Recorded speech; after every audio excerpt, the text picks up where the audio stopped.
જૂનાગઢ જિલ્લાના માળિયાહાટીના તાલુકામાં ભારે વરસાદે જળબંબાકાર જેવી સ્થિતિ સર્જી છે। માત્ર 2 કલાકમાં 4 ઇંચ વરસાદ વરસતા શહેરના નીચાણવાળા વિસ્તારોમાં ગોઠણ ડૂબ પાણી ભરાઈ ગયા છે, જેને કારણે જનજીવન અસ્તવ્યસ્ત બન્યું છે।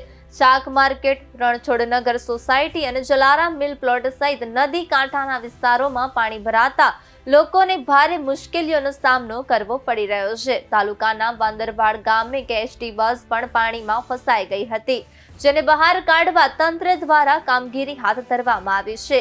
માત્ર પ્રથમ વરસાદના રાઉન્ડમાં જ અંદાજે 25 ઇંચ જેટલો વરસાદ નોંધાયો છે, જે સિઝનના લગભગ 50% જેટલો છે। આને કારણે સારો વરસાદી સિઝન જવાની પ્રબળ શક્યતા વ્યક્ત કરવામાં આવી રહી છે।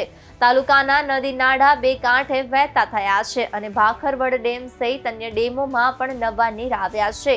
તંત્ર દ્વારા સમગ્ર પરિસ્થિતિ પર નજર રાખવામાં આવી રહી છે અને મામલતદાર સહિતની ટીમ એલર્ટ મોડમાં છે।